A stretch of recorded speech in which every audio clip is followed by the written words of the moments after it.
A lot of things are happening and none of them are detached from each other. So there are a lot of topics this week, so that's why I'm going to increase the number of videos this week from 2 to 3, hopefully. And we need to cover a lot of things, but the first thing is in Turkey. The PKK, the terrorist groups, for years it has been a big problem between Turkey and the Kurdish separatist groups. Declared that they are going to terminate, or they will just close their office, which means that the terror attacks should stop. Is that a case? Do you think that it's going to be a case? That's a big question, because once we look at the group already got dissolved years ago. The number of the terrorists being in the group had been reduced from thousands to maybe tens or hundreds, a couple of hundreds at most, and they have already been dissolved. Most of them transferred to YPG, which is being supported by the Americans against the so-called ISIS.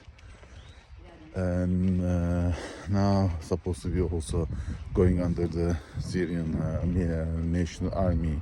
Now that's a big problem for Turkey, I believe. For future, it's a threat, because YPG have already declared that Abdullah Öcalan, who is the leader of the PKK terrorist group and jailed in Turkey, had said that the group should dissolve.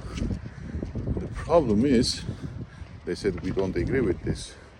Since they do not agree with this, it means that they do not share the same sentiment or idea, which means that it's a threat to Turkey, even though they might be involved in the Syrian National Army, because a couple of years later they might say that we have some problems between Syrians and the Kurds over there, and they can create these problems in order to justify the reason to separate from the Syria, which is going to be again the same threat as PKK.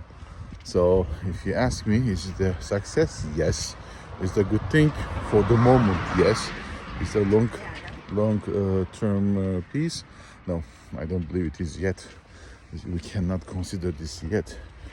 And YPG's resistance to this peace already suggests that there is a big problem.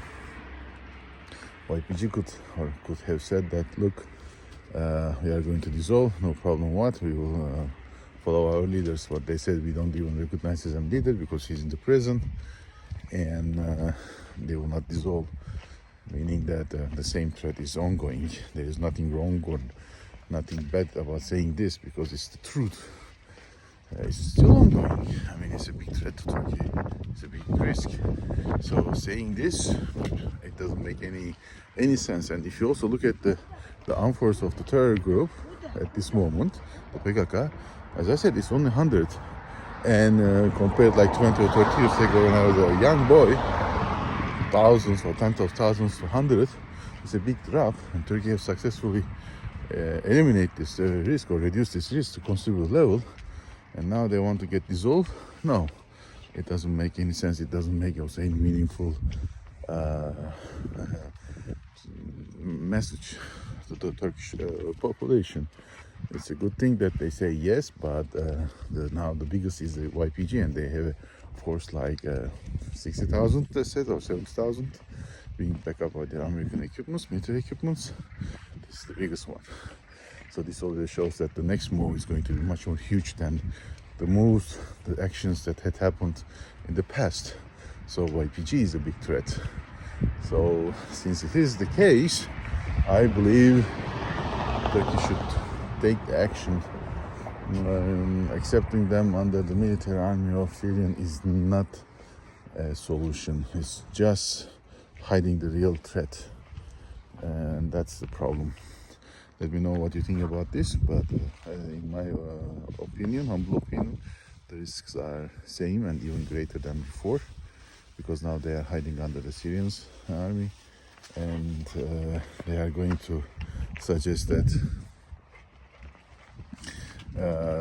they want to get separated after maybe 3, 4, 5 years later, because they cannot get along with Arabs or any other population, and that would cause a great dispute or rebel within Syria, which is going to cause a lot of problems in future. So in my opinion, this is not a solution, or this is not very okay. It's important. We cannot neglect the importance of this. But the statement of dissolvement of PKK group compared when YPG says no, hundreds of groups to another group with 60, 70,000, that doesn't make any sense to me. We should talk about the numbers. Let's see what will happen. Keep in touch.